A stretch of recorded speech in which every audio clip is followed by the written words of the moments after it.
Started. It started. Great. Okay. Whilst fixing the Okay, share. I can work on my I should have share started 10 problems. seconds earlier to watch the. So we had it documented.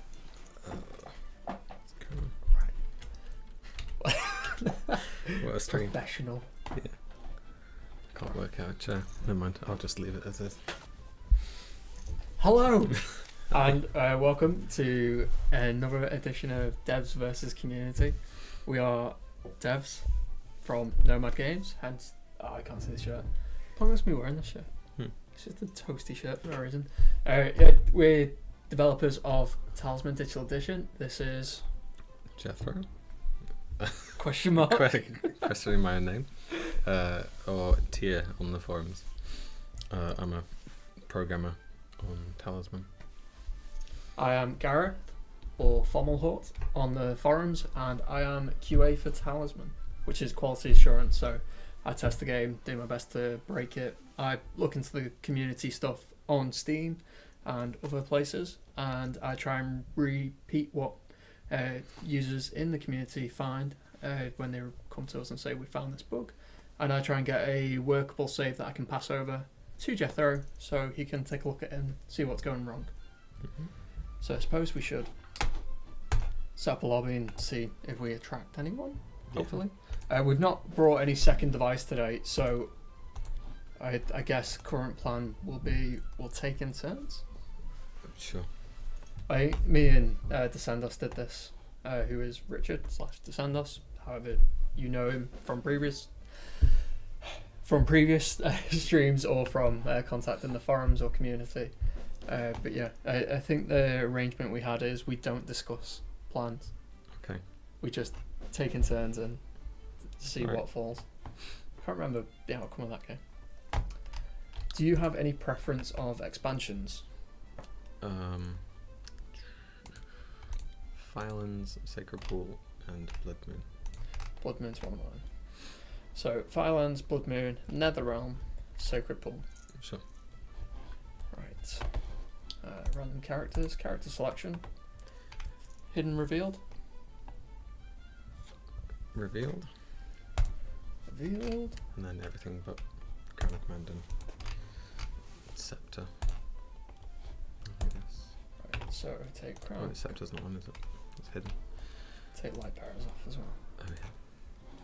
I think Right. I had that last time I played. Oh, we're full. Okay, that was Hi quick. guys. I'll open up two more and see if we can fill the lobby. Let's see if I can spell Hey, first. Hi guys. Right, so where this falls in the development cycle is we've just released a patch. I think it's the 4th patch we've done for the Firelands. Mm-hmm. And it's just continued maintenance until the next expansion, the Dragon expansion, is released. So, go for Will Baron says. I could go for. Go for it. It'll make it a little bit quicker. Oh no. Sorry if anyone's getting any feedback from my phone. We have to put the mic right next to Jethro, otherwise he'll never be heard. Sorry. Right, It was- sudden death. It's ringing. 35 rounds? Sure. Might be able to finish in that time. I think we did last time. Yeah.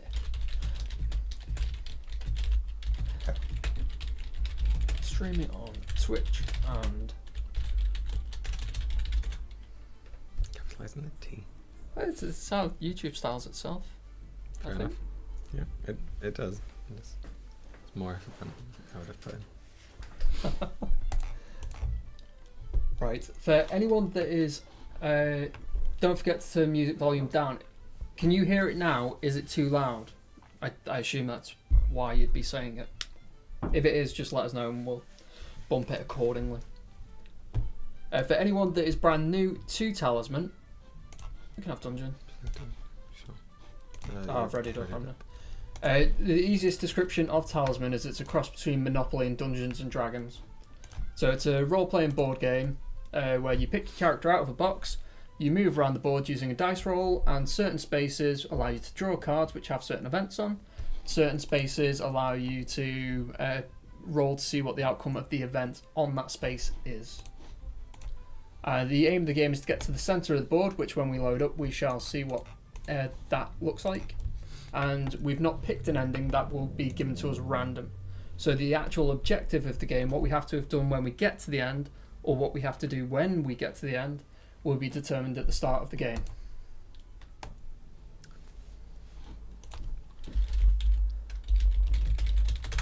Dungeons on. Right, I've turned the music down a little bit. If it's still too loud or if it's gone too quiet, let us know and I'll adjust it again. Right, so we'll... Does it have sound on that? That's muted. Okay. That's muted, so we shouldn't have an echo either. Cool. Right, Judgment Day. Alright. So this is, you need to get to the centre, that is the race, and then when you get to the centre, everyone votes plus or minus whether you are worthy or not of winning the actual game. So everyone immediately votes minus. Who do you want to go? I don't mind. I quite like Shaman. Shaman? We'll go Shaman. So the Shaman is the character that doesn't exist previously in the physical board game. It was a character that was created for the charity event for Special Effect, which is a charity that creates technology for disabled people or people who would require assistance for gaming. Now we take a lot for advantage. We take a lot of, what am I trying to say? We took a lot of advice. Advantage? We take advantage. It's not advantage. I don't know, what's the context? What do we take for granted? There we go. We take for granted how easy it is to game when you've got a mouse and keyboard in front of you, when you've got a controller in your hand. It doesn't really cross our mind how difficult that can be for people in certain circumstances. So Special Effect have done some wonderful, wonderful things in creating technologies, allowing those people to game in the same manner that we would.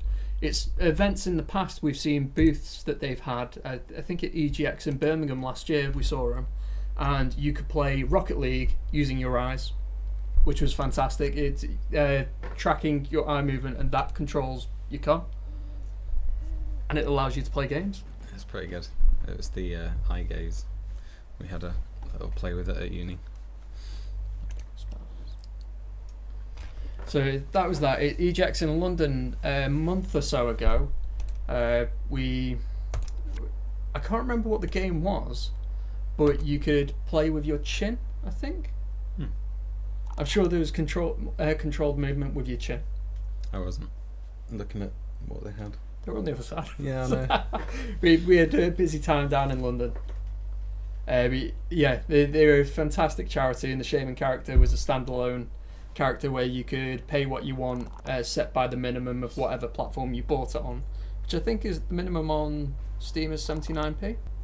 I think on Steam it might be £1 or pound or higher, but I think if you got it from our website, on our you could, site it's 79p. Yeah, so 79p up to whatever you want to pay, and it gets you this character, and all money, 100% of the money goes towards the Special Effect charity. The cool thing about the character is you can transform into... I didn't choose to transform at the start of my turn, so it's up to Jethro or what we do. You can transform into a cheetah, a bear, or an owl. Mm-hmm. So the cheetah gets you up to +2 on movement after you roll. Yep. The bear gets you strength, the owl gets you craft, I assume? +2 of each. Yep. So in Talisman we've got the red stat, which is strength, the blue stat, which is craft, the green stat, which is lives, and then you can see in the bottom characters the purple stat is fate, which allows you to re-roll the dice once per action, and the yellow/goldy stat is gold. That's the currency of the game. So suddenly become very popular. Right, so let's gamble. Oh, got 32,000 gold. That's quite a lot of gold. Right, so whoever sat in 4th seat is AFK at the moment, so we'll get to see how good the AI is as well. Mm-hmm. So yeah, as I was saying, the judgment ending that was drawn at the start of the game, when you get to the crown of command, which is the very centre of the board, Everyone chooses to give you a +1 or -1 to judge you as worthy or unworthy, and then you roll your dice. All of the +1s and -1s then affect what the outcome of the dice is, and depending on whether you roll 1, 2, 3, 4, 5, 6, determines exactly whether you are killed, whether you win the game, whether is the one where every one of your alignment wins. I think so, yeah. I've got the card right there. We could check. So 1, no character is deemed worthy. Discard this ending and encounter the Crown of Command, which is just you roll to kill everyone. 2 or 3 is you are killed. 4 or 5, all characters of your alignment win. And 6+ is you alone win the game. Did you transform earlier? No. Right. I always like movement options. Wasn't this my go? Didn't you move last time? No.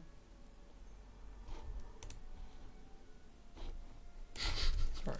You had the mouse? Yeah, I was just. I thought you did just stuff. moving it. I'm gonna go toad myself. Potentially. I think someone has a slow connection, which is why the choices keep popping up a bit slow. Might actually be us. My internet's been slow on my PC all day. Interesting. Well. Although Will Barron isn't about. What other abilities do we have? May evade creatures and characters in the woods and forest. Kind of useful. Need not accept that. If you're a toad, you may revert next turn. That's not bad. Pretty good. For the Enchantress, anyway. So as you can see from that last screen, there's a whole host of characters. Each expansion tends to bring in new characters to the game, and they all do something different. As well as the fact that each expansion has its own flavour, and most of them bring some form of new mechanic to the game.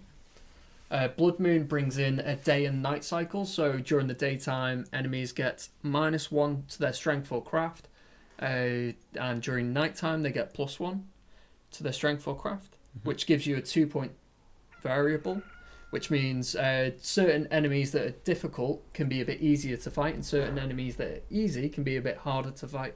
And I like that expansion for that mechanic, because to me that gives you kind of a swinging difficulty. Yeah. Well, not to be a rules lawyer, but it's not their craft and strength that changes. It's just... It's their modifier. It's their attack score Right. bonus. It's your go. Sure. This is one of those games. Yeah. Right, so...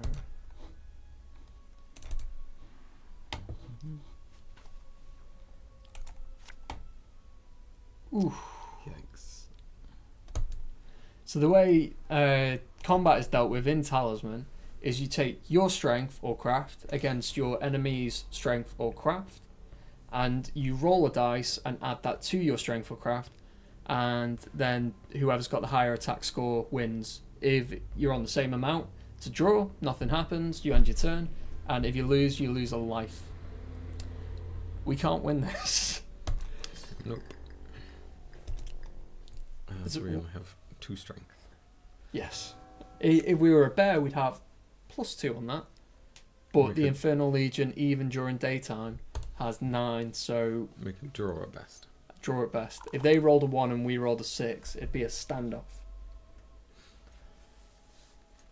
I think we were streaming Talisman with the AI versus the AI over the weekend, and some people sat in the stream the whole time and now have like 15,000 gold. Oh. So I suspect we'll owe a few people postcards soon. So Right. On Twitch we have a bot called Revlo, and it rewards gold for viewing. Simple as that. Every minute that you watch you get 5 gold, and then you can spend that gold on various things. I think if we type in info, nope, commands, there we go. So you can view your gold, view the leaderboard, you can look at the contests or giveaways that we're currently running. We've not got any on stream at the moment. Maybe we should... It might be a bit too late, given that everyone's losing lives. so quickly to set up a competition to see who will win. Right. You can give your gold up as your kind of entry to the competition, and then whoever wins, the pool is shared amongst the winners. But then there's various other things it can do, like make us write a haiku, make us do a doodle, and the top reward for 10,000 gold is to use your gold to buy a postcard from Nomad Games. It's definitely worth saving up for. Yes. So if Although you I have no idea what it is yet. yeah, I was looking I'll into the think of cost of something. postcards and stuff. It's like £10. Definitely not worth it. It was like £21 for 500. Okay. Well, I could always personalise them to each person. We could. Yeah, I was thinking that obviously the postcard would be like the Nomad swirl or something, and then on the back you'd get signatures from the full team. Maybe you could combine your do a doodle or do a haiku with your postcard, and we will send you the haiku. On a postcard with a doodle on the front. Yeah. Brilliant. Your turn? Yes. Did we lose? Oh yeah, we did lose a fight. I will transform again. And go for movement. Can't beat it. Interesting. Is that a direwolf? What strength? Go back to the city. The city's a good spot because it's, especially early on, because 50% of the outcomes are good and 50% of the outcomes are bad, but the bad outcomes only affect you if you've gained things in the game. Mm-hmm. So if you've gained strength, obviously you don't want to roll a 2 to lose strength, but if you're starting out in the game and you haven't gained any strength, it doesn't matter. Mm-hmm. It's not too bad. So the only bad outcome there is you become a toad, which is where you drop all the items you have, including gold. All your stats besides health are reduced to 1. If you fate, does that include fate? Fate stays. Fate stays. So that strength and craft is reduced to 1, and you can only move 1 space per turn for 3 rounds, unless you're the shaman, who can use her transform ability. So when she's turned into a toad, she can transform back into her shaman self. So the Ifrit Invader is from the Fireland deck, which is you can see the emblem in the top right of the card, which shows which expansion it's come from. And you can fight it with your choice of strength or craft. Do you know what the bad stuff is of it, if you lose to it? With the Ifrit Invader? Yes. I can't remember. I thought it didn't have any particularly bad effects. I thought it was just the +1 for each other Ifrit. +1 to the attack score for each Ifrit in the region or on the board. So in the Fireland deck, there are a number of enemies that all have Ifrit in the title. So you've got the Ifrit Sheikh, the Ifrit Invader, Ifrit Sultan, Ifrit Sultana. So the Ifrit Invader gets a +1 to its attack score. I think it is. For each Ifrit that is drawn on the board. At least one of them has that effect, and I think it's the Invader. It could be the Raider. I'm not sure. Oh. Raider gets +1 to that score for each. For each Fireland okay. token. So a Fireland token, there are various things in the Fireland deck that cause tokens to appear on the board. If there is a Fireland token in a space and you end your turn in that space, you lose a life. Mm-hmm. Unless you have an Ifrit Cloak. Ifrit Cloak is probably the best item from that, just because it negates the big mechanic that kills you in the game. Yeah. That comes with the expansion. It seems in Talisman, if there's an effect which damages you, there's always a counter effect on some sort of item or spell that you can get. Mm-hmm.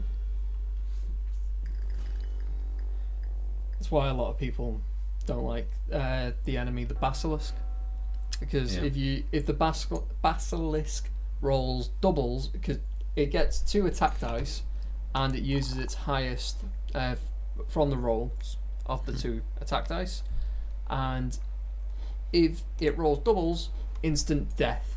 That's it. No questions. And even if you have fate, you can only use fate to reroll your dice. But there is now one thing that does work. What's that? The Pharaoh's Crown, I think. Or at least it should work, I think. Does that? If we've done it properly and it's not bugged. Because that allows you to reroll an enemy's attack dice. That's a good item. But that is one thing in about 600 cards. So slim chances of getting it. It depends what expansions you have active, because they all come with their own personalised cards for the theme of that expansion. So obviously the more expansions you've got, the greater the diversity of cards. So what did we choose? We got Sacred Pool, Dungeon, Fireland, Blood Moon, and Netherrealm. Yeah. Although we won't see any of the Netherrealm cards. No, because the endings is the only thing that put them on.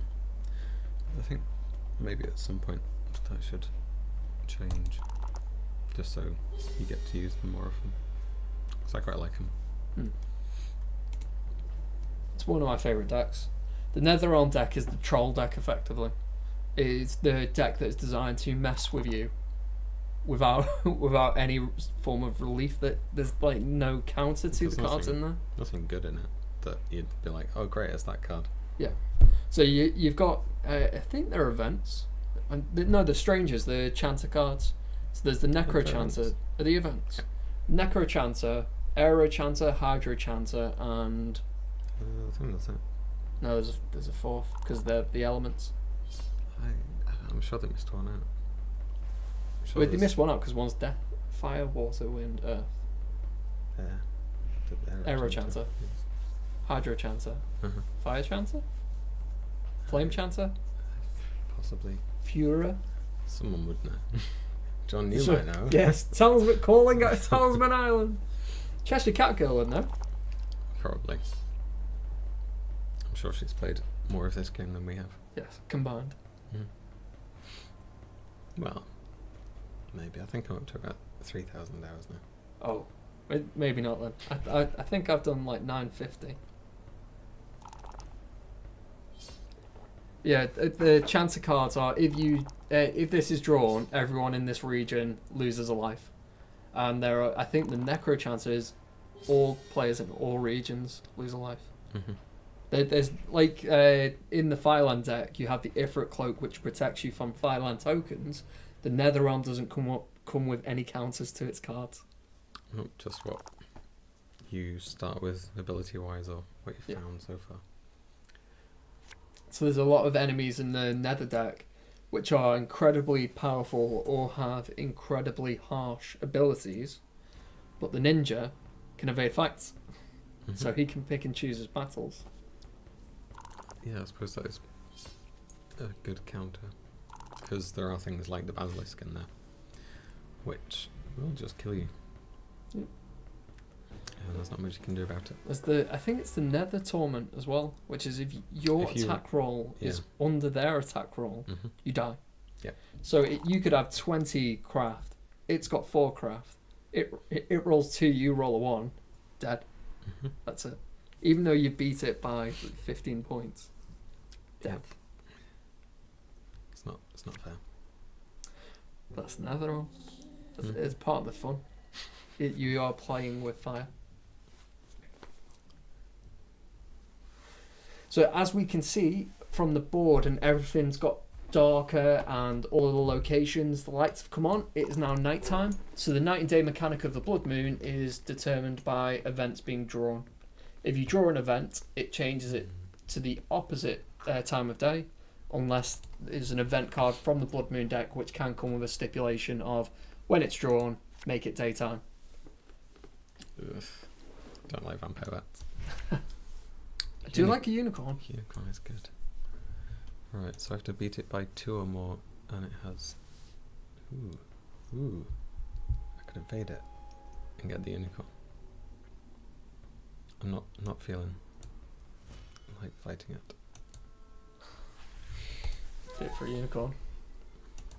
So there are a lot of items, followers, and spells in the game which give you immediate bonuses. So the unicorn there gives us a +1 craft, 2 and +1 strength, and we'll have that for as long as we have the unicorn. It's a good follower. It's from the base game. Mm-hmm. Shame there aren't more unicorns. I think there is another in the woodlands, maybe. Or is it? Yes. Or is that Pegasus? No, there's another unicorn. I've been looking at all the cards recently, so I should know.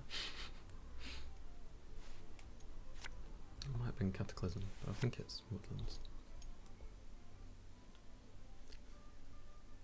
And there's the black unicorn anyway.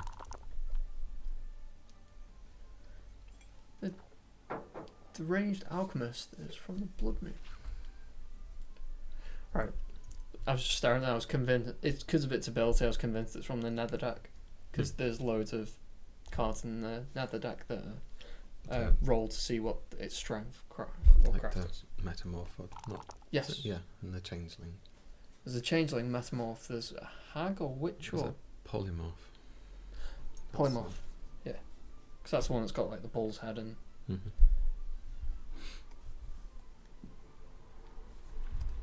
Right. Let's chat. Huh? Bull's head. It's a bit odd. I thought it would be from Sacred Pool. What, sorry? I thought the deranged alchemist would be from Sacred Pool. I lose track of when things are. Right. Let's...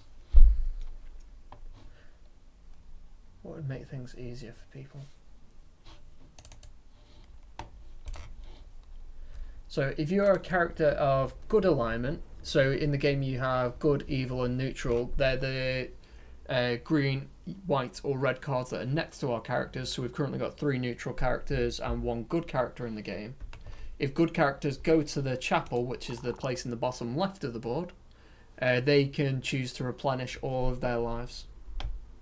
So I've just used my spell, Verdant Growth, to grow a forest. Yep. So forest or woods. Woods, that is actually. So I've grown a woods on that space. So they can't go there and immediately get all of their lives back. So I want to encounter the space. I want to not become a toad. I will take that +1 strength. +1 craft. +1. I will take that +1 craft. I will take that +2 craft from having the crown. And the guide will only become your follower if you have a quest. We do not have a quest. But if we did have a quest, when we roll a dice, the guide allows us to move any space up to the number on the dice that we've rolled. So if we rolled a 5, we can move space 1, 2, 3, 4, or 5. Cheshire Cat Girl's calling you bad. Yeah. Denied it. Healing services. No stairway. Denied. Be funny if the Madcap changes the mage to be good as well. Huh. That's nice. Everyone gets +1 to their life because of restoring rain's there.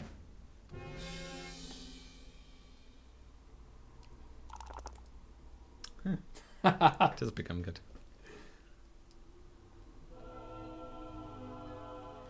I was worrying that if I made it too hard for everyone to get lives back, everyone would just die and the game would be done in 20 minutes.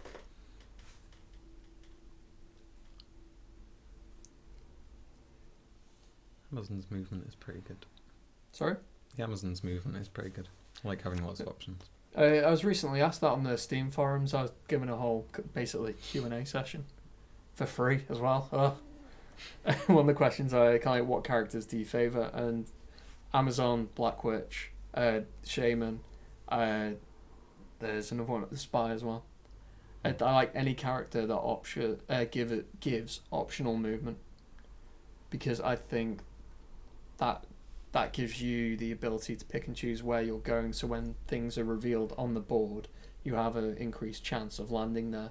So there's 2 cards, I think they're both from the base deck, the Fountain of Wisdom and the Magic Stream. Yep. One gives you one spawns with 4 points of strength on, and the other spawns with 4 points of craft on, and it gives out 1 craft or 1 strength to everyone that lands there.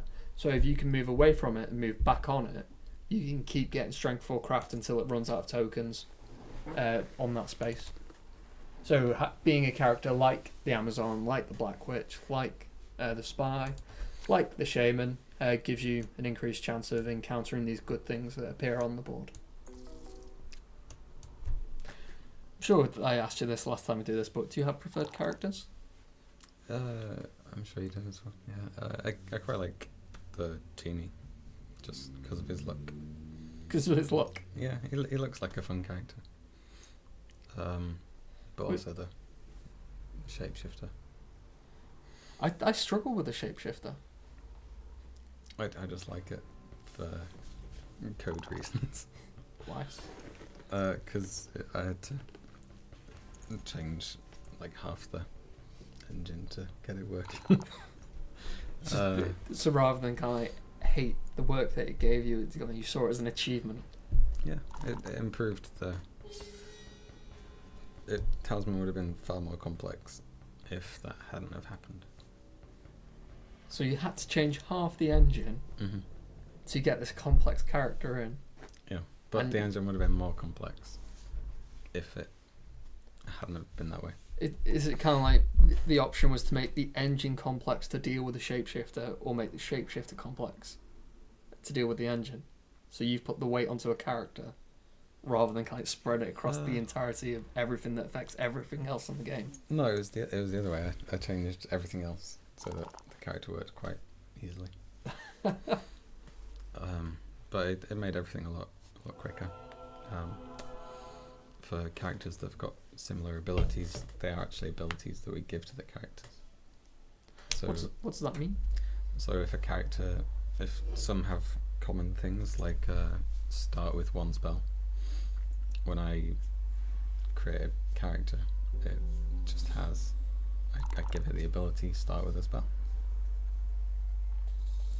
Or it sounds like the explanation you initially gave me, you added words to the start of it before finishing with the explanation you gave me. Possibly. How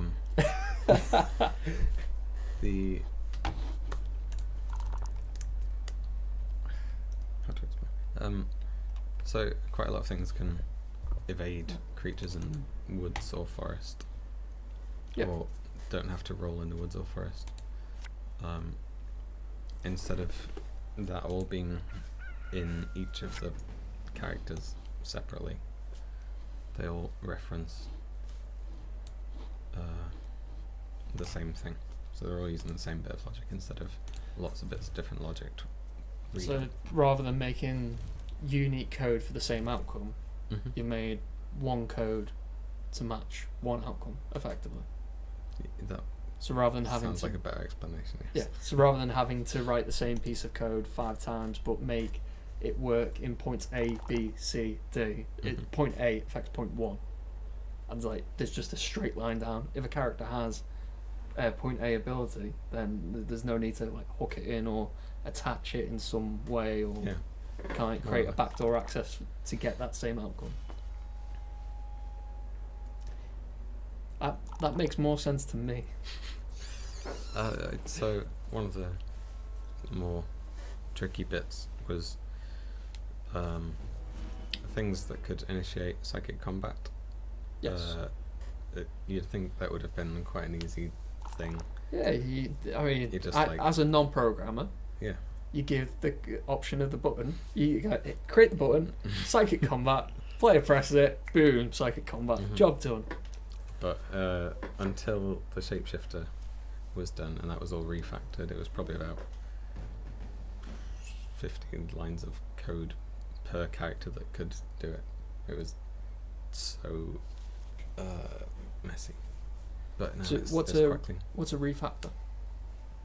It's just rewriting parts of code so they're better.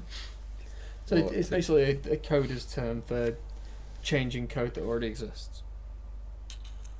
Or getting rid of it and rewriting it so that it does what you want. That's fair enough. It's kind of like redecorating a house. You can just move stuff around, or you can like take it to a skip. But I'm sure for the working audience that we've got, the more mature audience, you've all had that moment where you've kind of moved into a new home or someone's roped you into helping them decorate and you're taking the wallpaper down and you like take 4 layers down at once. Yeah.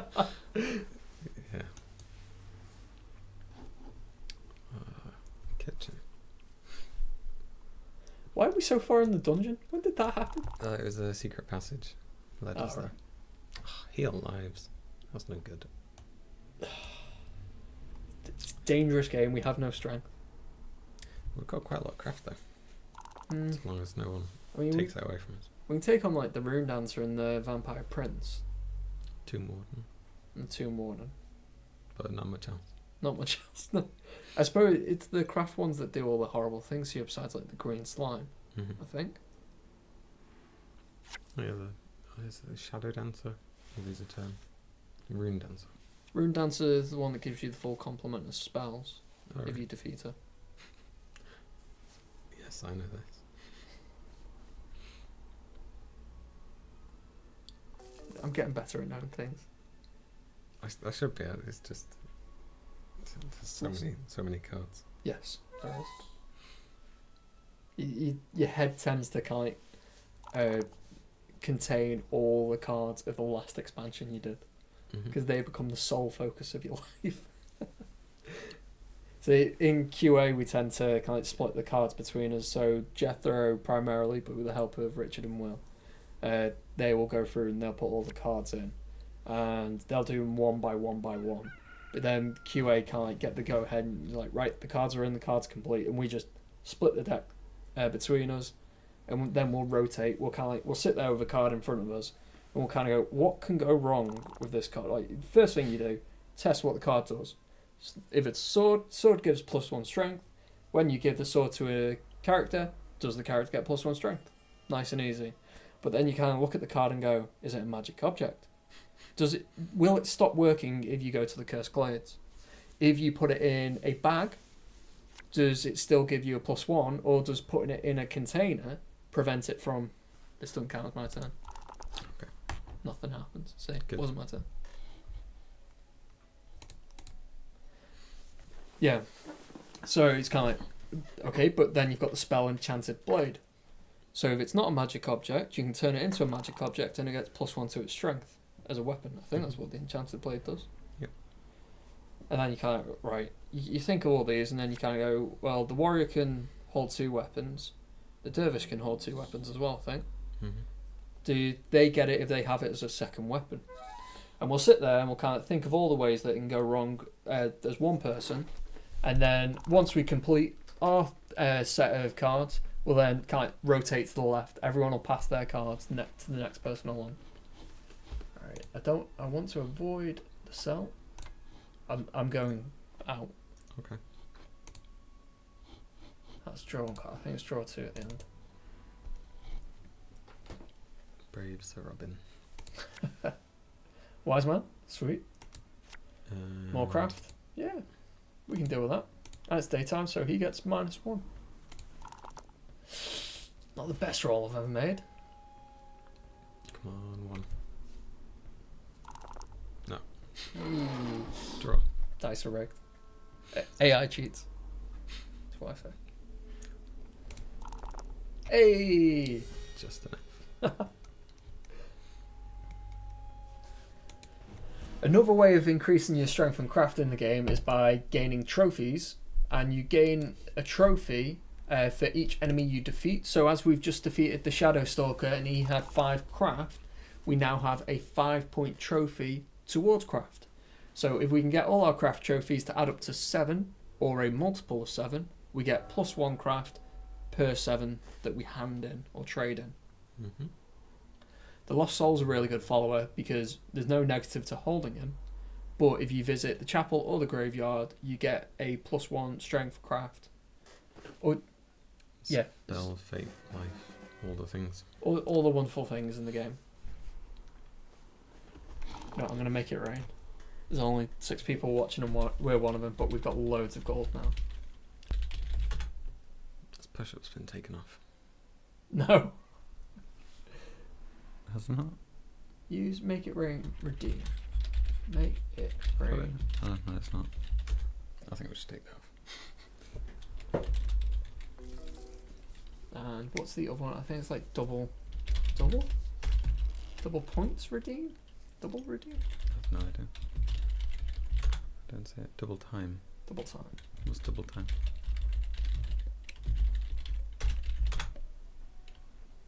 Yeah. Oh, okay. We've got gold burning holes in our pocket. Yeah, we don't really need it either. No. So treat yourselves. When is Dragons coming to digital? We've not made any announcements on that. So it wouldn't be fair for us to kind of like put the marketing team under the gun and say it's coming out now when it might not be. But we can talk about its progress, I think. Sure. As the man that is doing like chief programming for Dragons, how are you finding it? Tiresome. Tiresome. There's a lot of rules, and I keep making a fair bit of progress and then remembering there's this other rule which completely messes up everything I just did. So it's okay. So the big thing that people don't like about Dragons is just the accounting. The amount of tokens that comes with the Dragon expansion, for those that haven't played it, it's basically the token box. You get dragons, you pop out. Do you pop out tokens? Do they all come in the like plastic wires? Yeah, they do. You have to pop them. In little card. The card form. So you pop them out of the holes. But it's all about the number of tokens that are in play affect which Dragon King is in control of the board.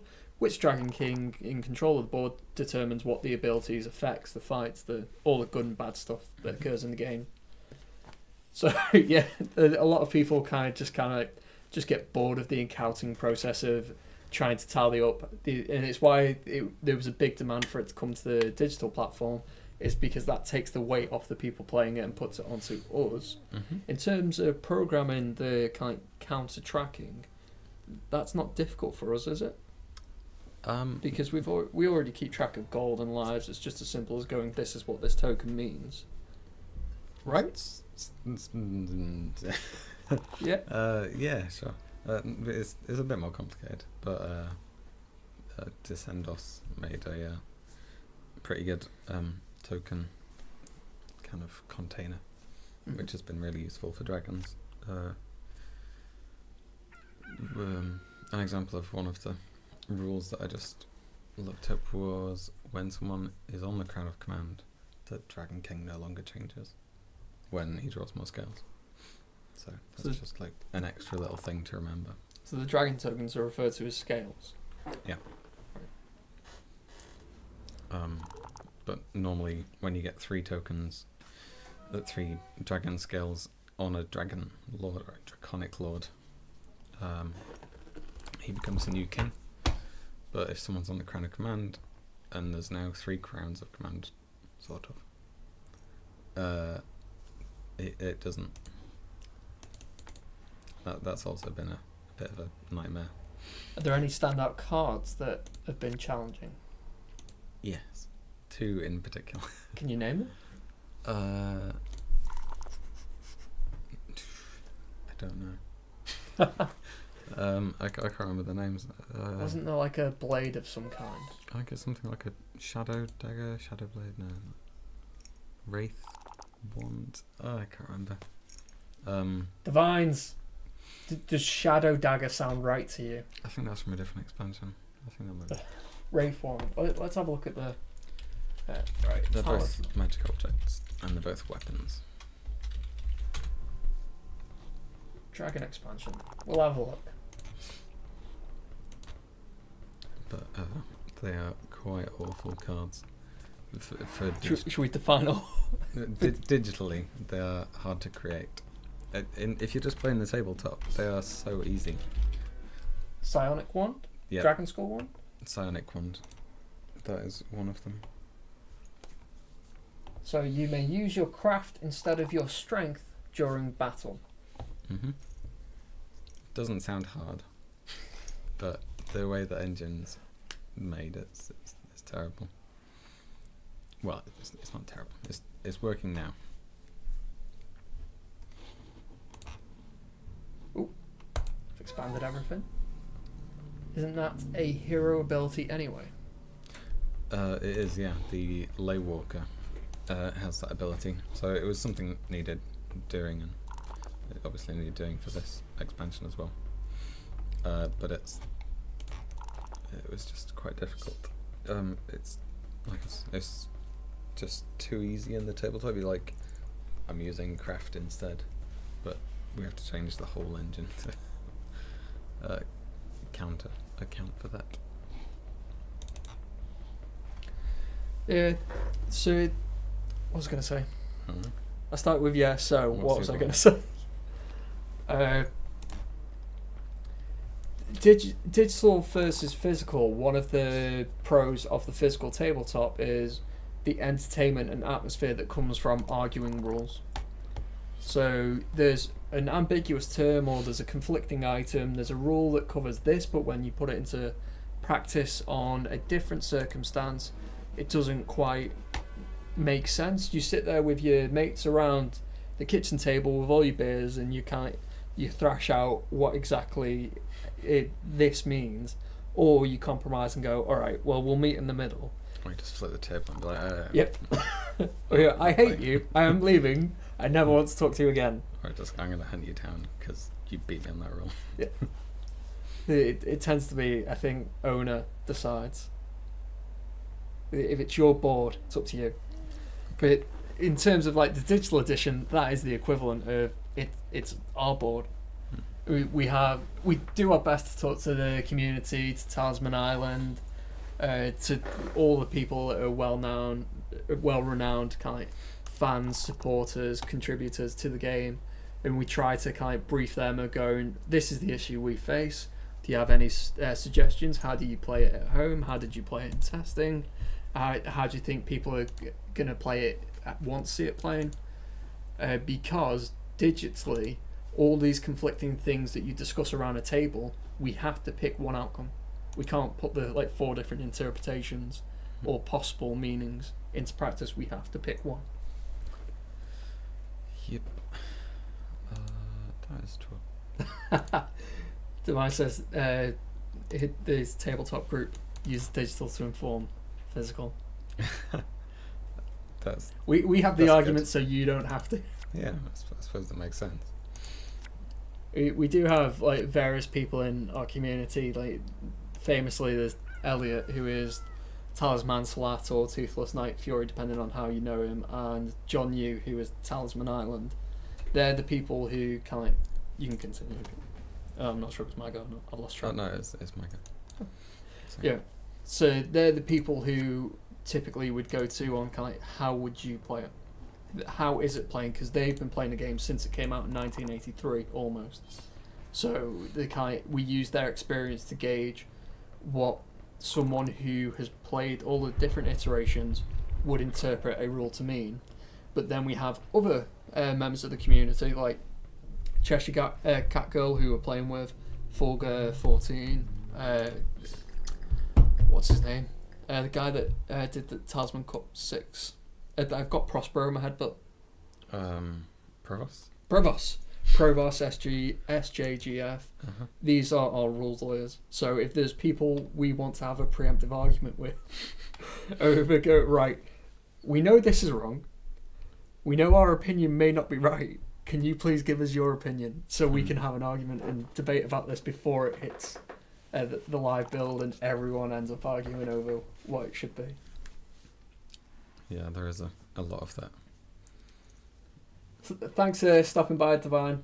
We stream every Thursday, so if you want to talk to us more, we'll be back again next week. Or someone more, even if it's not us. I think it's me. Okay. Well, I might be back as well, actually. I don't know. I think we're trying to arrange a stream with other parties. Oh, okay. Special guests. I see. Oh, Fortress is gone. No. Take care, Divine. Bye. It's only got one life left. Was he about to die? Is that why he's gone? I don't know. We'll see if the AI does something different.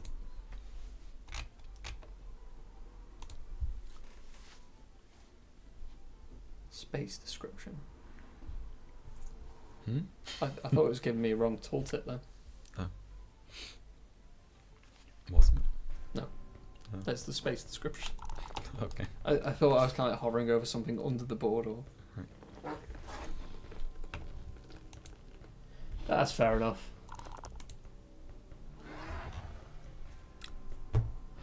Could have waited till next time. Could have. The gentleman's thing to do. No, I want to gamble. No. Been ages since I want to gamble. He's on the scoreboards. It's at high school and stuff. Alright. The people over the weekend made some ground. There you go. Pull it in. Fritz the Iron Duke. They're both over 10,000. Ash Philo, Sam Snow, 1, 2, 3, 4. They're both like 9,500. And then IA 3G. He's a cool guy. And the Apprentice Mage survive? Mm-hmm. Made better decisions than the human. We get all these complaints. AI is terrible. AI sucks. Human just got that Apprentice Mage killed. AI kept it alive. Although other people do say the AI cheats. So... AI does not cheat. It doesn't, no. I didn't like the pause in that. There was a weird pause, yeah. It doesn't cheat. It does not? Question mark. That is my go. Yep. Were we attacked? Why are you back in Shaman form? We lost the battle Ah, right. against the giant worm. I'm an owl. That's me being an owl. Mm-hmm. I got you. Let's go draw 2 cards. I miss being a cheater. Hey! Oh. I don't think We don't have a magic weapon. I suspect we're about to lose this fight. Yep. Oh, we've got looks the that fight. way. Should probably seek out some lives soon. Maybe we should go into the kitchen. Alright. You're the one that took us in that Just dungeon. saying. No, that was an accident.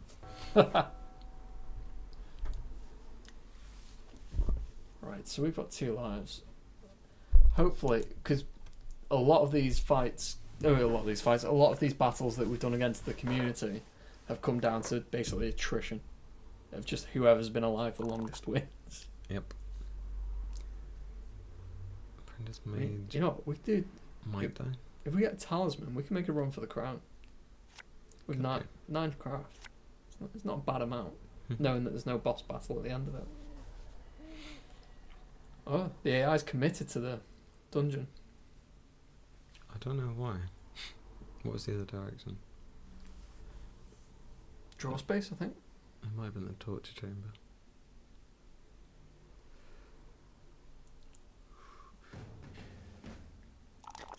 If you play this game on iOS, on Android, on Mac, or on PC, and you come across any issues with the game, whether that's a kind of rule bug, whether you've got an item that's not working, or whether you just see the AI do something profoundly stupid or something that it shouldn't be able to do, send us an email at support@nomadgames.co.uk, or if you comment, I think Apple now allow developers to respond to reviews. Okay. I'll take your word for it. I think this is true information. Android allow that, but I think Apple have now caught up, which means if you've got a complaint in your review, we can actually interact with you. If we find people saying X isn't working, we can actually find out what exactly that is and try and repeat that ourselves. Or if you come over to the Steam forums, there's a general chat forum, there's a bug reports forum, there's a rules debate forum, over on the community page. Just let us know. Like, especially if you're playing on Steam, I think it's typically F12 is the bound key for screenshots. Mm-hmm. If you can't see something, screenshot it, open the log, screenshot it, and go and post in the bug reports. That way we can see exactly what's gone wrong for you, and then we can try and create a game and repeat that process. Yeah. If you want to be really helpful, try and remember like what cards are in play, so what you've got, and there's a card area which I'm kind of blocking at the moment, in the bottom left, in the display. That shows you cards which have a persistent effect. So these tend to be events or endings, Mhm. which is kind of like, where am I? That space down. No, at one point should be that way. We're mirrored, I think. Yeah. Oh no, it's physics. Yeah, That's correct. it's towards You're me. on the left, Yeah. and you're on the left there. Uh-huh. That's why. That's how it works.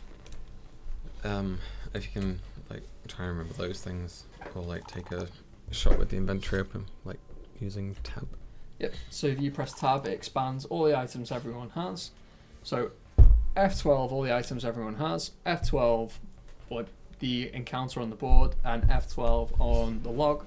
That gives us the best chance possible of trying to repeat the bug that you found, and that way we can make a fix. I mean, sometimes it's obvious enough if it's something that just isn't working. Mhm. We can probably find that quite quick. Yeah, I think there was a bug today that I managed to repeat within the first turn, because it was the AI Exorcist uses a stiletto which gives +1 strength instead of magic mace which gives +2 strength.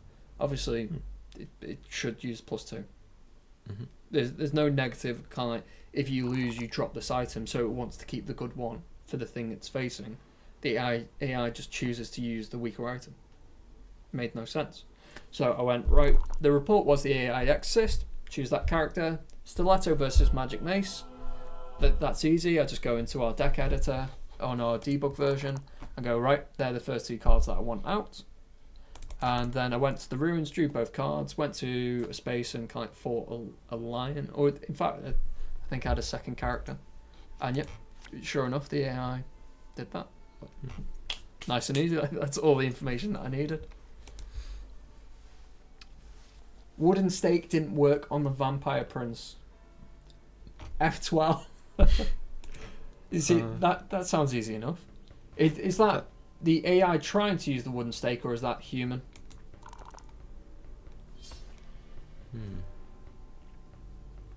Jethro, we're dying. That's not good. No. I think we should be cheetah and run away. We should get out of the dungeon. Too bad. The wooden stake didn't work.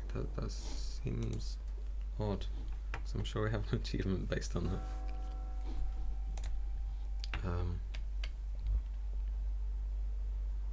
No, Will Bar. So what? It should kill the vampire. I wasn't watching that in particular. Log! I mean, if it was equipped, you still need to actually use it. Oh, here we go. Will Baron. Drew Gobblish Ambusher and Vampire Prince. That's strength versus craft. You do the strength battle first, that's fine. Oberon used magic object wooden stake, which caused him to roll a 6. Looks like it worked. Wait, does it say it automatically kills vampires? If you discard it, isn't it? I don't. I thought it was if you discard it. Think No, you automatically roll a 6. It looks like it did work. From what I can see. I have to have a look at it, but it looks like it did work. Strange. We shall investigate further. What didn't work? Cheshire Cat. Yeah, Cheshire Cat Girl. What didn't work for Will Baron? Please let us know.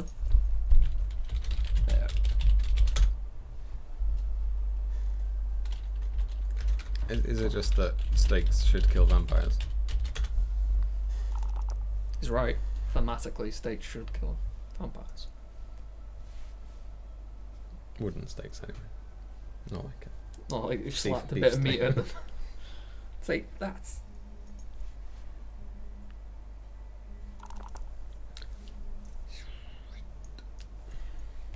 Where are we at?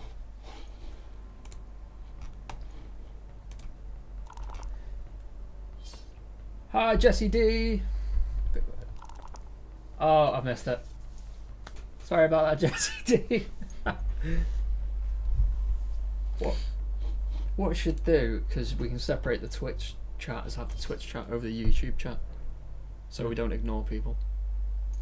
Can you pop out YouTube chat? Uh, So you can pop out Twitch chat.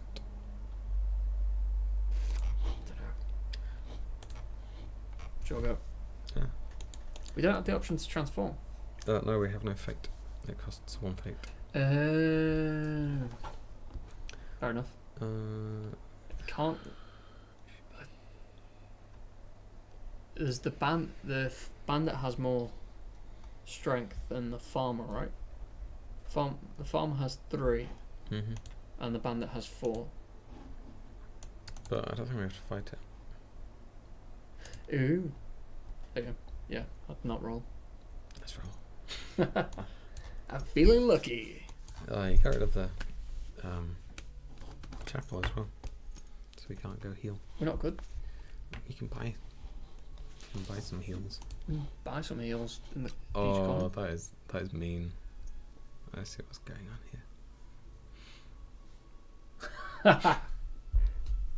Oh, hang on. Wait. There's only one person in that region.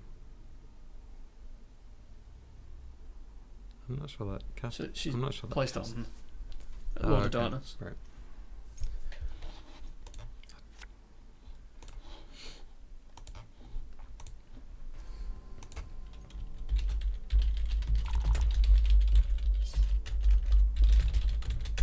Sorry for ignoring you, Jesse D. So the question that Jesse D had, or the conversation starter, was that Dragon Expansions comes out this summer. I think we can confirm it for the summer bit. Yeah, hopefully. If it gets through its kind of testing process in that time. I think a lot of people weren't expecting it till. I saw in the chat some people thought it'd be October. Mm-hmm. There was a lot of speculation in the Steam forums that ranged from June to kind of like 2018. But it's going quite well. We should have it out by summer, I think. Well, not before, but in summer. There we go. You heard it here first. You're welcome. Right.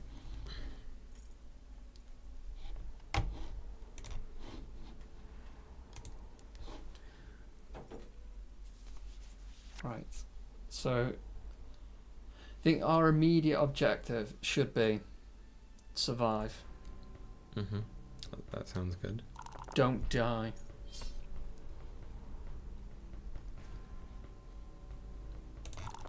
I'm sure those two are the same. Yeah. Surely the primary objective should be to heal. Secondary is not die.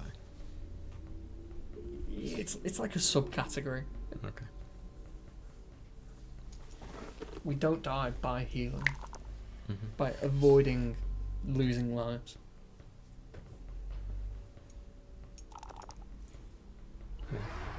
Well, I suppose we should really, if we're going to subcategorize things, we should win. Right, I'll do that. I'll get on that one.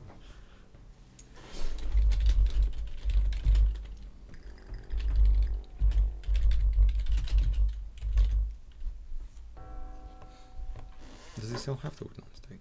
And it says he used it, so he wouldn't Yeah. have it anymore. I think you discard it after use. You just got it to roll 6. Guess it worked. Guess so. Number 1 problem in bug reports. It's the people report. That's no. The number one problem is not reading the manual. Yes. Which falls on our side as well. Mm-hmm. Oh. Well, I suppose there are a lot of manuals to read, especially if you play with every expansion. Right. As a neutral, I can go to the graveyard, can't I? Yep. You can buy Fate. Right. Let's take 2 fate because we can only heal 2 at either corner, can't we? Yes. So that means we can come. I won't discuss my plans, Okay. but I think I know. You know exactly what You my want to become a plan bear? is. One mind. You want to be a bear? Yes. We'll take on the world. We will become a bear, so we got a greater chance of winning these strength fights we keep losing. That's what I was thinking. One mind. One of our programmers to send us in our team chat has this hashtag one mind, which he uses to then go on and explain something no one else was thinking. You're all with me, guys, aren't you? What are you on about? It makes no sense. What was the recent one?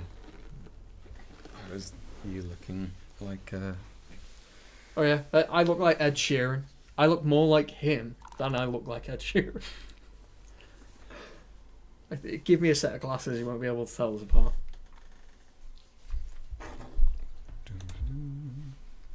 transform into a owl?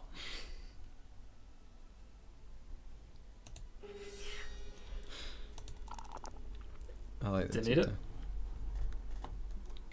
I can move one more space and go there to the desert. Grand Bazaar, you may reveal the top 5 cards of the adventure deck, then pay up to 5 gold and counter 1 reveal card for each gold you have paid. Discard the rest. That could be more useful. Yeah, but with the cheetah, so we can go land on that next time. With no gold. But we'll have all the lives in the world. Ish. Alright.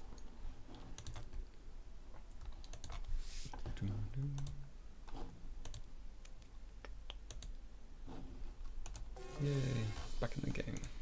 Oh, but now we don't have any gold. It's alright. I've got Jamie T in my head now. Do you know Jamie T well enough to know what? No. You'd really like Jamie T, I think. Okay. It's got a song called Back in the Game. And I'm tempted to kind of like half sing it. Because he half sings as well. So it'd be matching him. Oh, it's okay. I'll look into it later. No, I'm back in the game. Like that. Right. But in a right Cockney accent.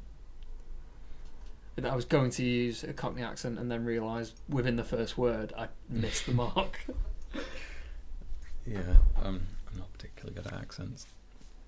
I am. I just have to think hard about them.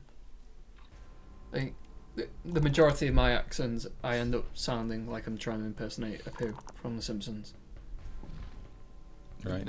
All my accents end up diverting to an Indian accent because I'm not very good at them.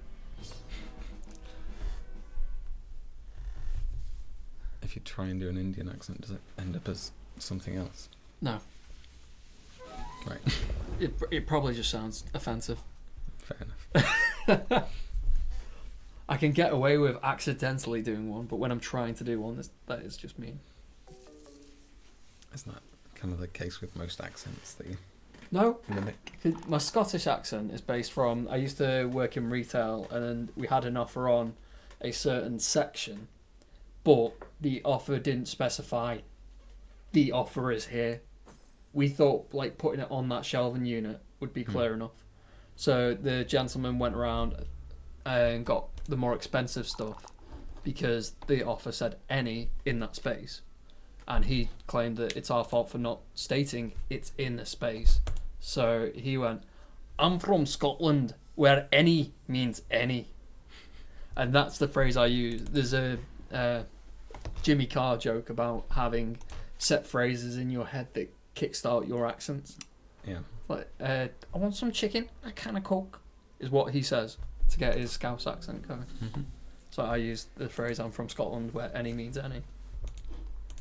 to kickstart my Scottish accent. But then, if I keep talking long enough in a Scottish accent, devolves into an Indian accent. It's like park the car in Harvard Yard. It's like what? Park the car in Harvard Yard. It's one of those. In Harvard Yard? No, it's not supposed to be that. It's supposed to prompt you into a Boston accent. Oh, right, because of the like the hard A inflex. Yeah. I've just got like Marky Mark in my head now. Not Mark Wahlberg. Yeah. I brought the joy of Marky Mark and the Funky Punch into the life of a young person yesterday. I can't remember what kicks. Oh, someone was called, I think, Mark and the Funky Punch in the game that I was playing.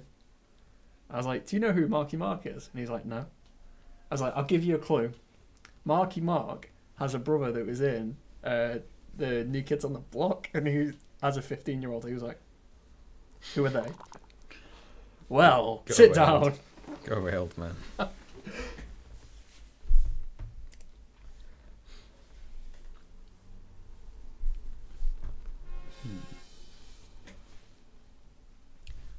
many rounds remain? 22. So 14. we need to get a talisman. Oh, we've got a quest. We need gold. We need 2 gold. We have a. So we have 2 gold. Yeah, we got lives. Yeah. No, we got it after. We need to go to the alchemist, trade 2 things in, get 2 gold, complete the quest, get a talisman, turn into an owl, And and then make a break for the crown. go to the. You Winchester. didn't hear any of this, Cheshire Cat girl. She'll kill us.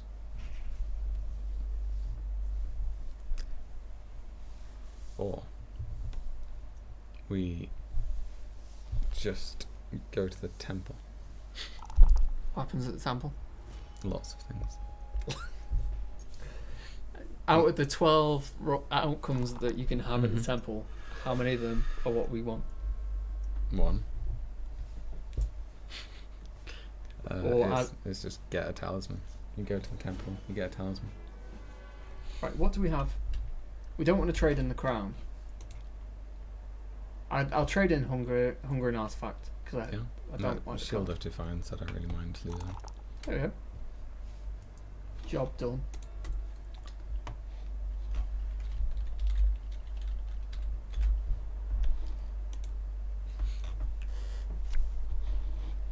Right. I like how you can see it getting darker because there's less and less light reflecting on me on the side now. I do the peasant mob. That's one of those unfair cards. Yeah, so the peasant mob is with the blood moon. There is a non-playable character called the werewolf. If you roll a 1 on the werewolf's chart, you get turned into a lycanthrope, which generally just buffs you. There's very few outcomes where you wouldn't want to be a werewolf, unless you draw the peasant mob card. Then you're automatically killed. Yep. Unless you're the pirate. That is pretty much the only character. Because you can press gang the peasant mob into being a follower. There's always a counter to something, even if it's very remote. But that's part of the beauty of Talisman is the niche, like the vast variety of incredibly specific things. It's kind of like improbable chess moves. In it. You know, like you get those chess solutions or problems that you have to solve. Sort of like that. I'm like sure you're talking to the crowds right now. It's like what's the perfect scenario to win this game in 1 or 2 moves or something. Like there is always that perfect scenario in Talisman. You just very rarely get it. I took psychology in college.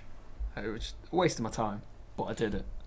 And we were talking about the psychology of odds and in gambling, and kind of what motivates people based on what is likely mathematically against what is considered to be likely. And so the conversation was about the lottery and why people would do it when there's 1 in 14 million chance of winning it. And the tutor said it's kind of like, if you look at even the lowest payout, it's 1,000 to 1, which is near enough impossible. I was like, no, it's not. And he's like, well, yeah, it is. I was like, you've just given us the mathematical outcome that says it's improbable, not impossible. Oh, it's actually less than that now, isn't it? Because they added more numbers. There used to be 1 in 14. It's more odds. There's longer odds. Yes. Yeah. More odds. So it's more than that. It's not less than. Yeah, sure. We'll get there eventually. Less probability of winning, I meant. Yes. Oh, it's too far. No. We've got a Talisman. Yeah, but I wanted to go to the temple. You in the temple. Get a room. We should have got a +1 and gone to the Hidden Valley. Yeah. You can evade on. Sweet. We have an alchemist now. You can, for all future gold-related quests, help us out. I'm tempted to... What would you alchemize? You're not alchemizing the Talisman. Nothing. No, that's fine. Just alchemize it and get one at the temple, just to prove a point. Or die trying. It sounds like an AI move.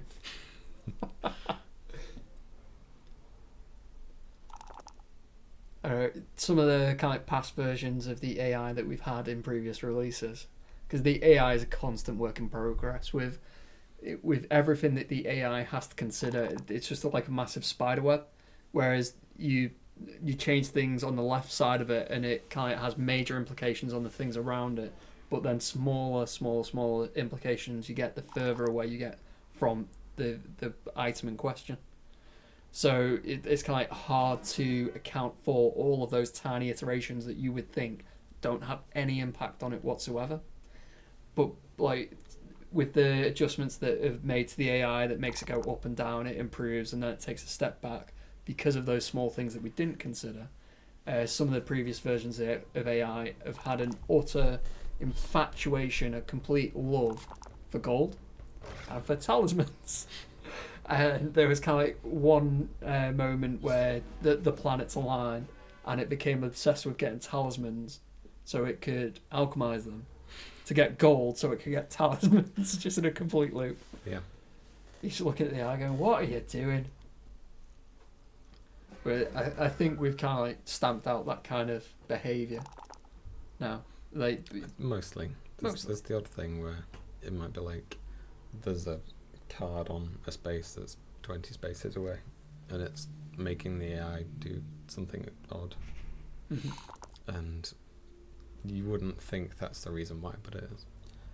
Yeah, we had, I think it was a bug report yesterday of the AI going to the armory, buying a sword, but it had 4 items. You can only hold 4 items in Talisman unless you've got something that allows you to hold more things. So it bought a sword, which made it its 5th item. It had to drop something, so it dropped the sword because the 4 items it had were more valuable. Yeah, we thought we got rid of that a while ago. Or we did get rid of it a while ago, and it's somehow been reintroduced. Yeah, it does seem to really like mules and all things horses. I was looking at that today. Was there a reason behind it? Let me get through all these stuff. Make sure we don't heal 1 life. That's a good thing. Yeah. Come on. Right, so that's all that. Yes, so we had a complaint that the AI loves its mules, and it does love its mules for a reason.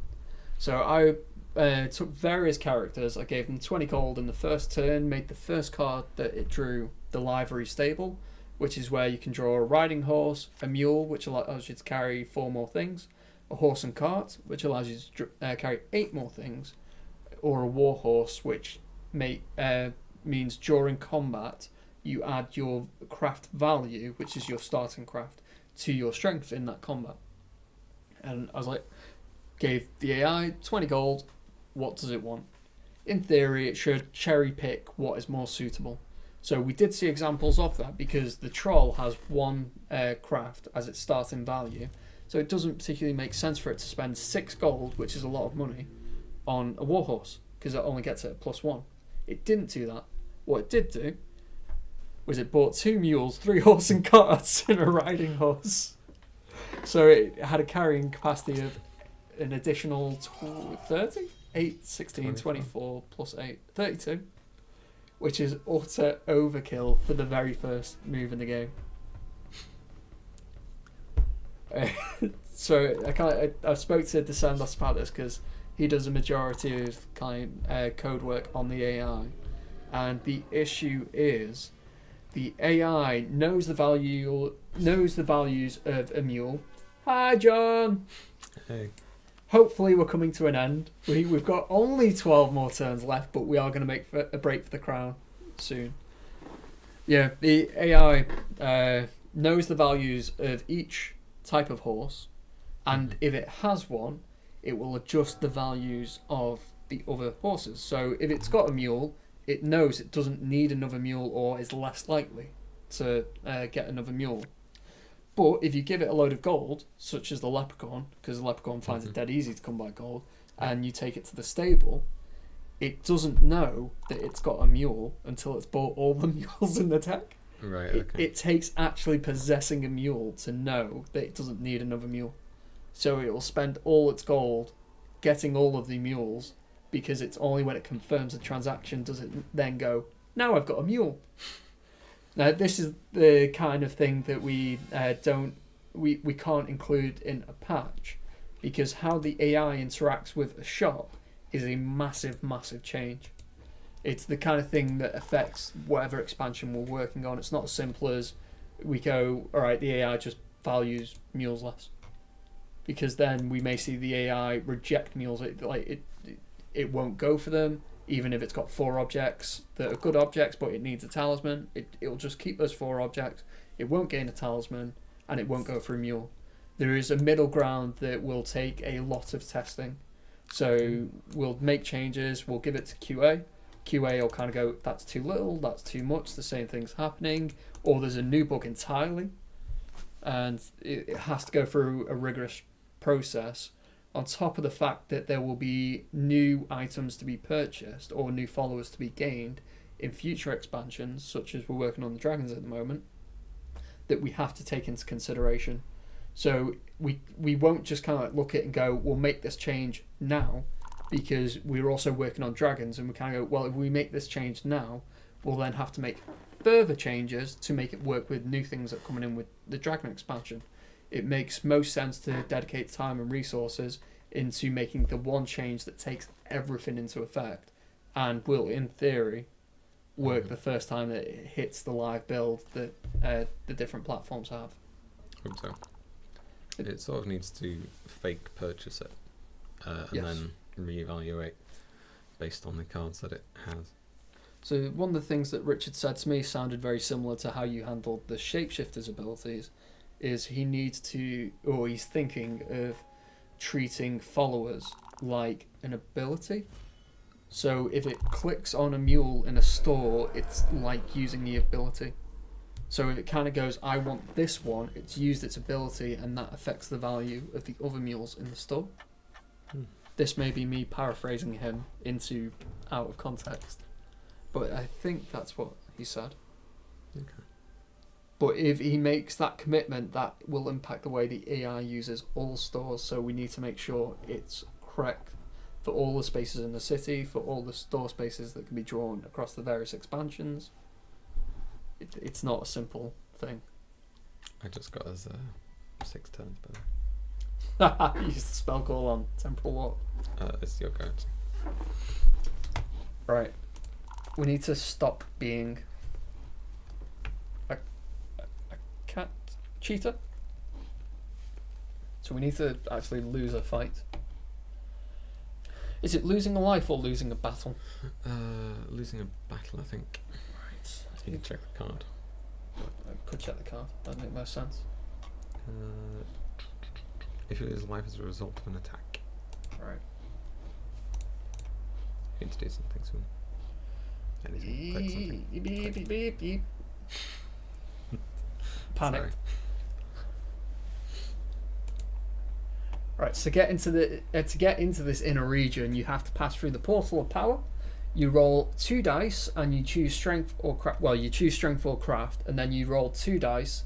Those dice have to come under the value of strength or craft. So I chose craft because we've got craft value of 9, or not value of 9. We've got craft of 9, and we've rolled 8 because that's under our score. We get to pass into the inner region, which is a wasted turn, but panicked. It's alright. We've got a talisman. Sure, go. And we've got several turns. So to get through the mines, you have to roll 3 dice, and they have to come under your chosen stat as well. So if you go the bottom route, that is craft. If you go up, that is strength. I guess I'll reroll. Yep. Ooh. No dice. Denied. Back to the blended barrel. Da da da da. Right. 3 more years. Let's make Talisman great again. I was about to say I've got an alchemist, but... Hey. Alright, back to the city, is it? There's worse places to be. Oh, The the tavern. crypt is the city, isn't it? Right, temple! Yay!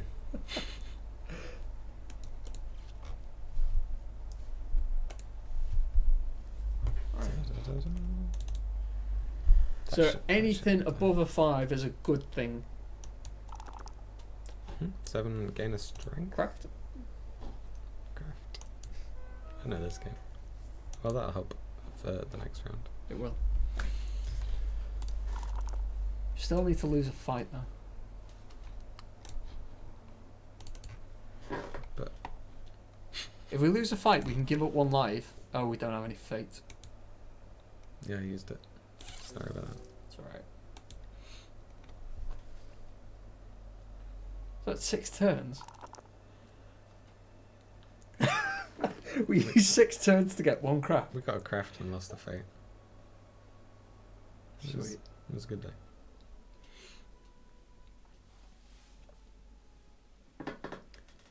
I need to get out for a second. Hold on. We're trapped in by our green screen, so we can float in front of Talisman. We might just disappear this way. Okay. Did it work? Uh, Did I maintain the magic? I will find out when it gets through.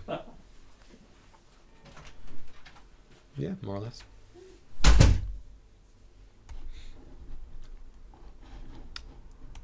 Let's have a look what everyone's got. Orb of Flames is really good.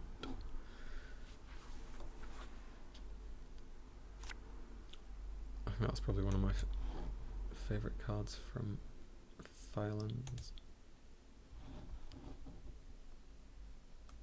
This looks nice. And you get to burn stuff. Burning stuff is a interesting mechanic.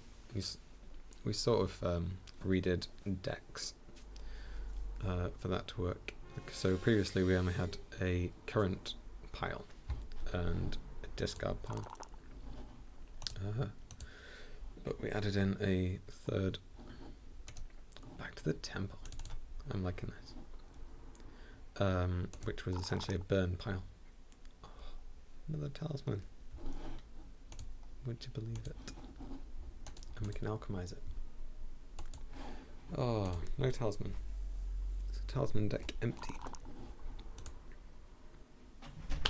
It is. I rolled a 10 at the temple, but it was the talisman deck was empty, so I didn't get one. Or a bloodbath that way. Magic. It's like I was never gone. Any news on the next updates for this and Heresy? I have no idea about Horus Heresy. I think we announced everything. Right. The last stream that we had. Are the notes anywhere? I don't know. That says confidential. I should probably not read that one. We did a Horus Heresy stream last week, which I'm pretty sure detailed roadmaps for future DLC. But when? Watch the one we did last week. I think it'll be on Twitch. It stays there for a month or so. Yeah. We've got Twitch Turbo as well, so That's like 6 months or something. 60 days. So that's about 3 months. 2 months. 2 months. Maths! Sorry, I did the maths around here.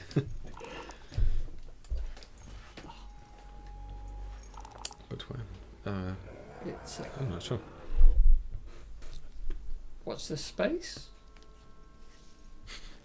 Around dragons? Maybe? I don't know. I like that. Previously we were asked, when's Dragons coming out? I don't know, maybe summer.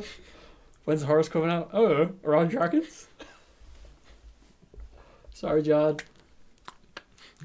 I've no idea. Don't take that word as anything to go by. Right, Talisman. That's what you did. You're all the 10. Right. Options. All of them bad.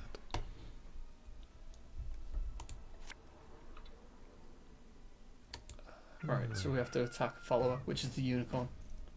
Or the alchemist. Please be alchemist.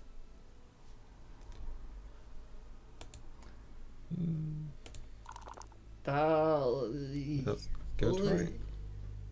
That needs to be in the corner whilst it's active. So it's the lowest number we attack. I think so, yeah. And if we lose to it, we'll stop being a cheater. Oh, Oh, it's the highest. no. Sorry, unicorn. Bye, unicorn. Didn't even remember to name him. Oh. He's dead now. Done with. We bury the lost. It's the world of Talisman. It's cruel, it's unforgiving. We move forward. On the journey goes. It does. And YouTube. into the marsh. Make sure we're not ignoring anyone again.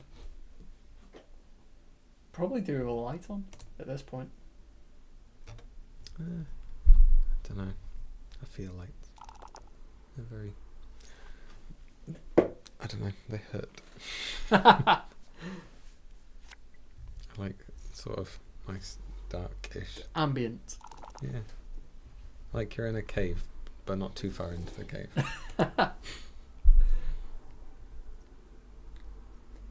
Right. Oh, we could probably gamble. Come on, make it a winning one. Hey, won 250 gold.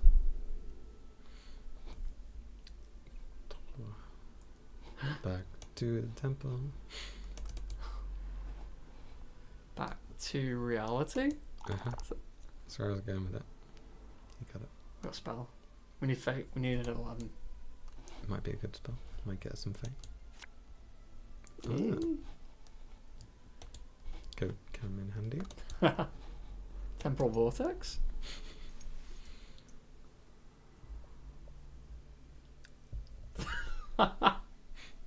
I'm pretty sure you could get away with typing what I think that word would be. Magic belt. If Who wears like double belts? weightlifters. Fair enough. Answered that. I was just about to ask this question. If sudden death kicks in and we've not got to the end, will we win? Not as it stands. Well, I don't know. We'll come join first. We would, yes. So we, in fact, need more stuff. So we need to stop spending things. Ooh, this looks fun. But I was a bit too click happy there. Roll 1 dice and see where the invasion takes place. Place a Fireland token and a Ruins terrain card. Pretty cool. So one of the things that the Fireland brings in is terrain cards, which, as you may have saw at the start of the game, you replace one space with another space. So we've rolled a fort. The chapel, which already has a wood space on it, is replaced with a ruins space, which isn't bad because that becomes a draw 2 space. The earth bursts open, spewing lava and noxious fumes. Each character on a space with a Fireland token must lose 1 life and burn 1 of his cards. That didn't happen as you thought it happened. What? The chapel wasn't replaced because the chapel was no longer there to be replaced. But that chapel up there, which had been replaced, the fields has been replaced by a chapel, which has now been replaced by the ruins because it's the only chapel on the board. Fair enough. I quite like terrain.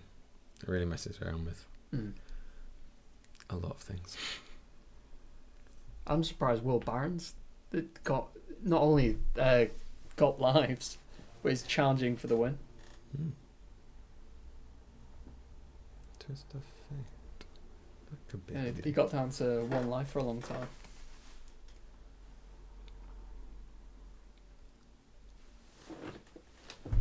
What's she aiming for? Not sure. Is it the Mummy King down in the bottom left? Vampire bats? Oh, Wait. treasure trove. She's going for the 2 gold. Oh, you're right. Yeah. So that's 4 away. I was thinking we should change, maybe, or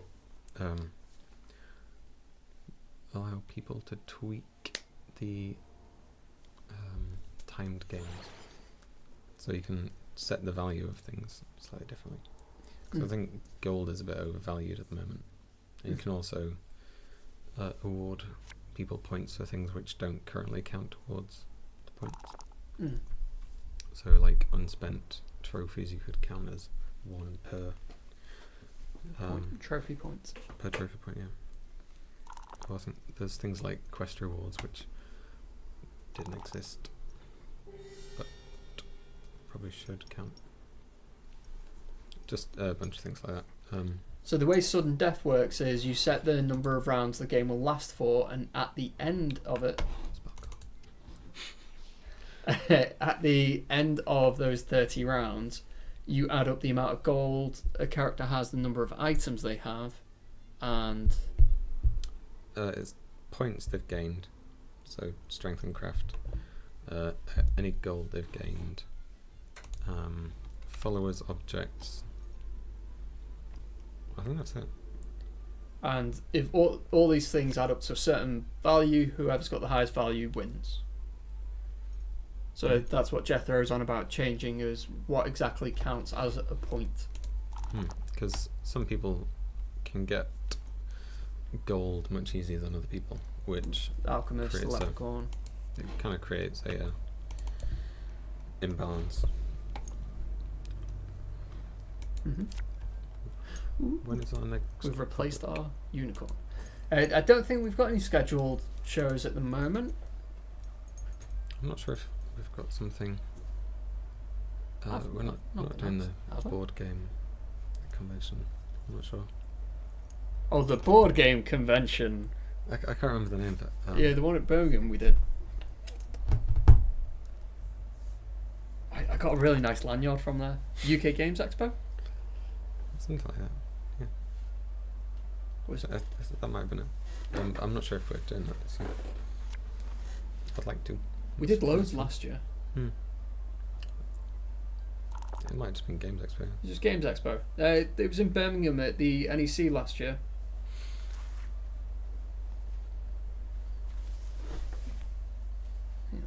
I don't remember much about that one. It was good. They were showing off Dark Souls. Yeah. Okay. There was the kind of board game library. It was like a bring and buy kind of thing. Sorry, roll for you. Oh, you fiend! I was gonna. You fool! Doomed us all. I don't think we're doing Warhammer Fest this year. So last year that was held in Coventry at the Ricoh Stadium. Don't think we're doing that this year.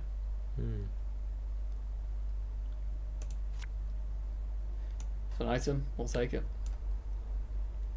And alchemize it. No, we don't need to alchemize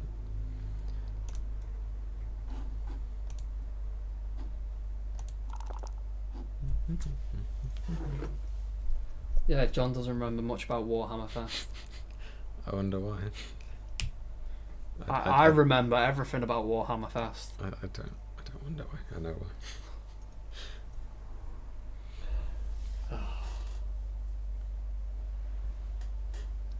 Warhammer Fest was fun. Warhammer Fest had all of the, or a lot of, licensee holders for Games Workshop properties. So you had Man of War, Corsair. You had what's the Vermintide? So Fat Shark Rover from Sweden. You had, I'm trying to remember the name. There was Armada was next to us. There was a whole host of different games, digital games that Games Workshop. You had extra caffeine. Always have extra caffeine.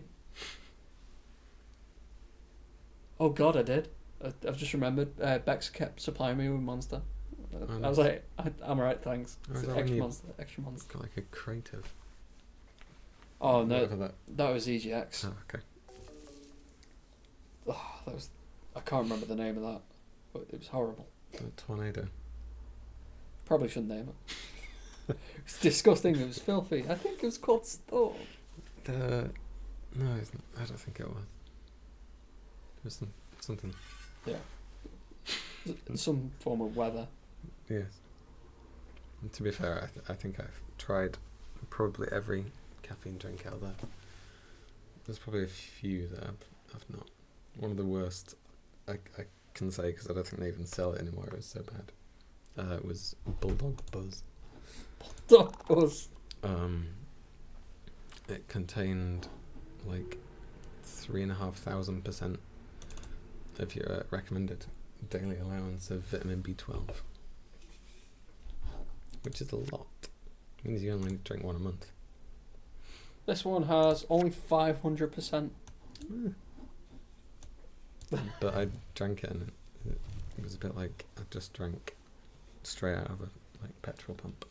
I think my favourite that I've ever had was when I was over in Norway. There was an energy drink called Burn, and I can't remember. I think it was like melon flavoured. I think. Sounds nice. It was super tasty. I kind of like went into the shop with my krona, and I was like, I don't understand Norwegian money. What gets me what? Like, how many pounds am I spending?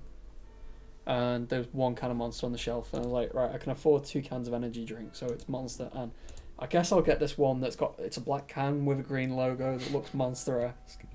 Turns out it was dead nice. It was an odd one I had.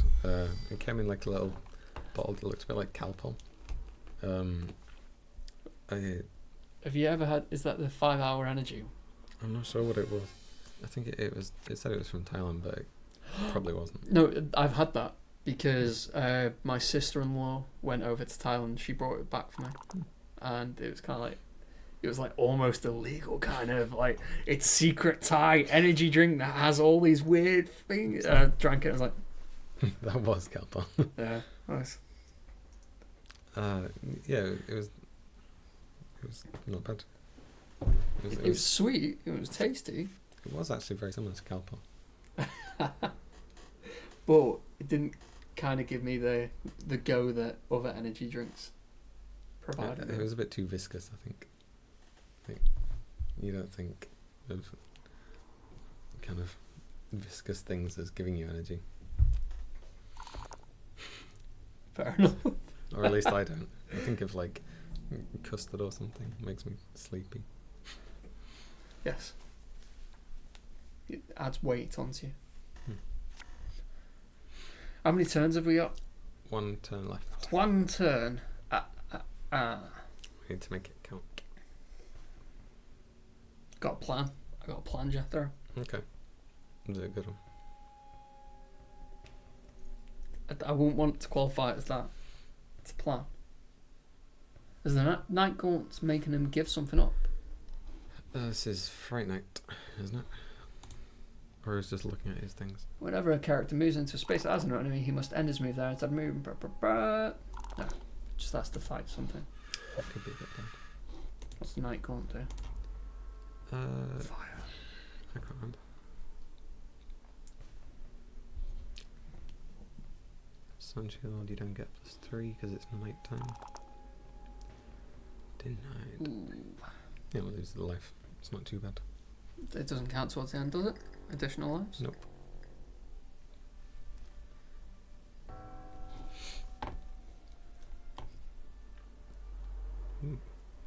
He gets an extra point for trading these in. If he does. It's the last turn. Oh, he'll get one more turn after this, won't he? Mm-hmm. Makes sense too. I think. No, I was just thinking. But that Wyvern was craft, wasn't it? Alright. Ooh, we are in the lead. Oh.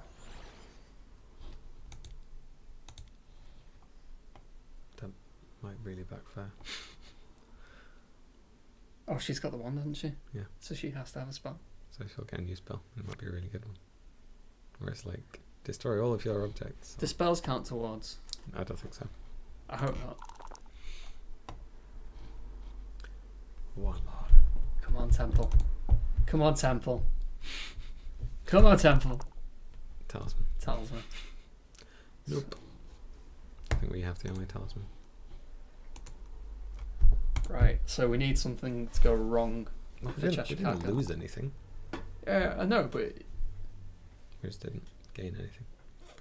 she's gone to the treasure trove. +2 gold. TG. Unless. Ah, come on, Will Barron. Come on. It's not looking good. Ooh. He gets points for burning his ogre. So he gets to add 5 onto that, so he So gains it's 3 3 fate and 3 lives. Yeah, it doesn't count as points. Overtaken. It was a close game. GG, well played. Spells do count.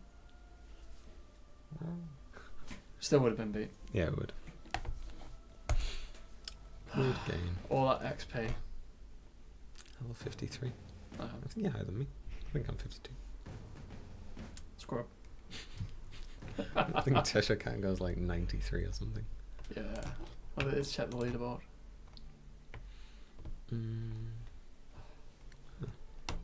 That's the top 10. That doesn't appear as that on mine.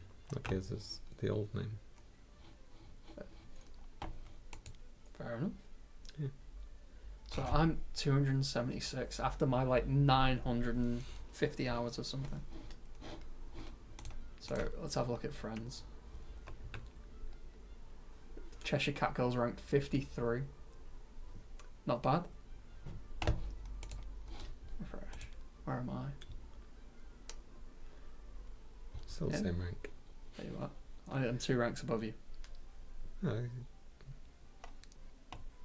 24. 24. 24 what? Right. Oh, ranks above. Number 1 used to be a real person, but they had issues with their account. So I think their account got deactivated, but because Steam still stores information and we still call from the Steam's registration, that's why we get that number there. Yeah. I think we could remove it. We could. Because I think they've now got a second account.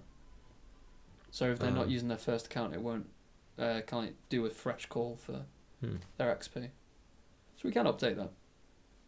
I suppose so. We couldn't re-award them the points though. No, we couldn't shift it to a new account. I don't think they'd mind. I think they'd see the fresh challenge of trying to get to the top again. No doubt. Thanks very much for everyone that joined us today. Thanks for the comments and keeping us entertained. Hopefully we kept you entertained. So this game of Talisman has been updated with a patch we released last week. And we'll continue the maintenance of improving the game until we release the next expansion out, the Dragon expansion, coming this summer. Somewhere around... Possibly. Somewhere around that time. If you base them off each other, there's no frame of reference. Yeah. Change the name of it to Talisman Island. Oh, to the guy who's number 1. Yeah, but that wasn't you, John. It wasn't. I think... Was he below? You're ranked 2078. Shame on you. Although Nomad Games is 3,500. Yeah. So I think this is the 4th patch that we've done post Firelands release, and we may have another one coming out. Possibly. I think we're working towards another one, depending on how quickly we can get Dragons done. If it's done within a reasonable time frame, it won't make sense to patch. Yeah. But if it is a bit further ahead, then we'll get an interim patch 5 out to address any bugs that pop up. If you do find any bugs in the game, pop over to the Steam forum, let us know. As we spoke about earlier, if you weren't here, F12 screenshots, so if you could screenshot the board, the log, and if you press tab, that expands everyone's items. If you include those 3 shots in a post on Steam, that gives us most help in finding what the bug is, being able to repeat it ourselves in QA, and then passing it over to our programmer, the rest of the team that aren't here, to get that fixed and included in the next patch or in the next expansion, depending on where it falls in the development cycle. So, as said, the next expansion will be the Dragon expansion. Coming soon. Watch this space. Yeah, Talisman just said Nomad Games is like Valve time. Soon, TM. Soon. Yeah, it'll be with us soon.